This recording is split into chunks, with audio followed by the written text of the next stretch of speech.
to react. It's your boy Mike at Mike's Lifestyle Tips and Reactions, and today I'm going to be doing a review of the movie The Batman.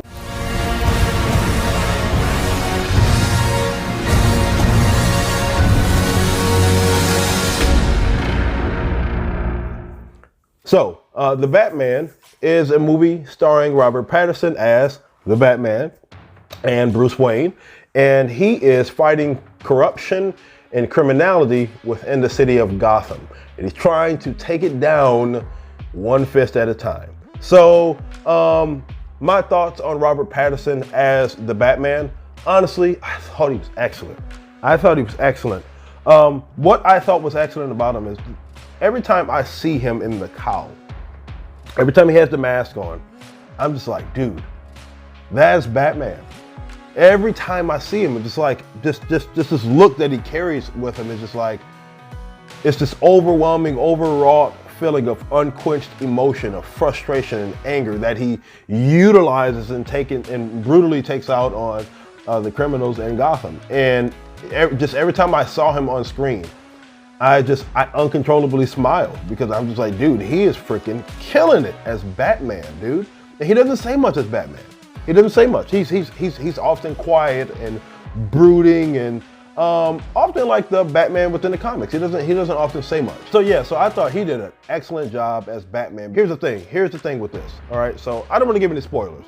No spoilers. I'm going to do my best to do no spoilers. When it comes to this iteration of Batman and Bruce Wayne, typically, like, you know, when you had the Nolan series Batman, you had Batman and Bruce Wayne. They were two characters, right?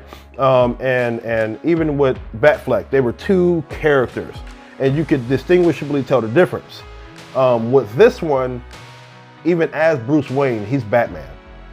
Like he's a brooding character who's, you can clearly tell, is still affected by his childhood trauma, and you can tell that like that trauma is the lens by which he fights crime. The detective aspect of Batman, I thought, was great. They played it in ways that I'd never seen on any other Batman. The Zack Snyder Batman probably did it better than the Nolan Batman, the detective aspect of Batman. But this Batman, you can clearly tell he's smarter than everybody in the room. He's 3 steps ahead of people.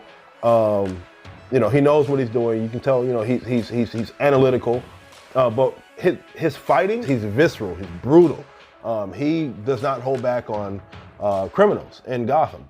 And what I like about it is this whole idea of like, you don't know where Batman is in the shadows. Like, he could be in the dark here, he could be in the dark there. And like, you see criminals reacting to, like, you know, they're robbing a bank or they're doing some type of crime, and then they see the bat light up in the sky, and they kind of look in the dark. It's like, is he there? Is he there? And it's like, there's multiple scenes like that. I mean, like, you're even thinking, like, is Batman gonna pop out of there? If I had to rank this Batman's fighting ability, I would put it, I would say Ben Affleck is on top, this Batman, and then, like, you know, Christopher Nolan's Batman. This Batman is like right in the middle. He could whoop Christopher Nolan's Batman. He couldn't whoop, you know, Batfleck. He couldn't whoop him. You know, but just in terms of fighting ability, like, yeah, he was very agile. He was strong. You know, just the way he moved around, like he looked like a seasoned fighter, and I liked seeing that about him. So one thing that kept doing in this movie that I had mixed feelings about throughout the movie, and it's this whole thing. Visually, the movie is dark. It's dark, and I'd say to some degree realistically dark. Often I see movies where like the lights go out and the person lights a little candle and the candle's lighting up half the room. And I always think like, that's not realistic. That's not how that works. And here it's like, if there's a scene that's dark, like it's going to be dark. And like sometimes it's a little difficult to see what's going on, and you got to kind of pay attention a little bit more. But one thing that I thought I had mixed feelings about going throughout the whole movie was this, is that it was so visually dark that I was like, man, I don't know how to feel about that. And then on top of the fact that it was visually dark the entire time, what they kept doing this effect where like a motorcycle would pull up and its headlights were on and the camera's like right on the headlights. And you get blinded by the light, or like a police officer comes into a dark room and the flashlight shines right on the camera. And my eyes are literally like, I'm like, oh my God, this is like blinding. It was too much because the movie is so dark. And I was on my way home and I was talking to my wife about it, and she just didn't care for that aspect of the movie. And so I was like, man, I wonder why they were doing that. And then I said, wait, hold on. Batman said at the beginning of the movie that he's become a creature of the night, or a nocturnal creature. What you see is every time Batman is out in the light, whether during daytime, he has this motorcycle helmet and it has a dark visor. When he's in his house and there's too much light in the house, he puts on shades. And you can see him visibly, he squints. And it's like, it's like the light's just too much for him because he's become a creature of the night. But when he's out at nighttime, he has nothing to cover his eyes. He can see perfectly, he's not squinting, it's not too much for him. And I said, wait, hold on.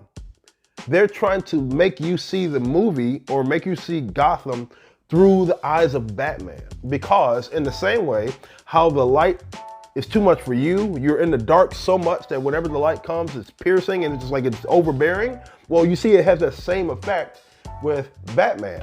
And so I thought that was a very great storytelling element. I'm assuming they did that on purpose, because there's no other good reason as a director that you would have dark, and then this blinding, piercing light that comes and just, burns the eyes of your audience, Yeah, I'm exaggerating, but you get my point, So I thought the Riddler was good.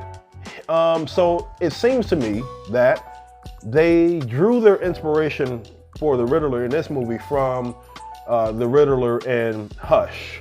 I don't know if you guys have ever seen the animated series, the animated movie Hush. Hush, Batman. Hush. Yeah, that Hush. I think they drew their inspiration like with the mask and how visceral this Riddler is, because I didn't like the Jim Carrey Riddler. Bothered me. It's like, you're not intimidating, man. It's like, go sit down somewhere. This Riddler was creepy. He was creepy. Like, check your back seats before you get in your car type creepy. Like, he's always 3-4 steps ahead of you, and so just, when you figure out what's going on, it's too late. That was one of the things that this Riddler had going on, and he's a freaking psychopath. You don't want to be around this guy at all. And so, yeah, man, so I thought the Riddler was great. The Penguin was freaking awesome because I had no clue. Oh, I'm trying to think of the actor from Total Recall. I had no clue it was him. I can't remember his name, but I had no clue it was him. Until I looked it up afterwards, I said, wait, hold on, that's him? Oh my God, I said that makeup was great, and his acting ability just poured right into that character. I was like, oh my God, man. I was like, I had no clue that was him. So I thought Zoe Kravitz as Catwoman was an excellent choice. Her physique was excellent for the choice. Like, she looks like, okay, hey, like she could actually do that in real life. It was kind of cool. I like the interaction between her and Batman. There's always been that flirty, that flirtatious, line between Batman and Catwoman. I like to see it on screen, to see them play that back and forth. So she was excellent as Catwoman. I had no problem with Zoe as Catwoman. So plot-wise, there's actually some similarities between Batman and Riddler. They're both trying to take down corruption. It's just a matter of their method. And so, Riddler is trying to stop corruption in the city. So is Batman. He's also trying to stop corruption in the city. It's about their method. And Batman, if you can see on the trailer, he's trying to do so in a vengeful way. And he's forced to face whether or not his method of justice is the proper method. As an early young Batman who's still traumatized by the events of his childhood. But that was my review. If you guys want more of these, click down below and let me know and give me a thumbs up. But until next time, you already know what it is.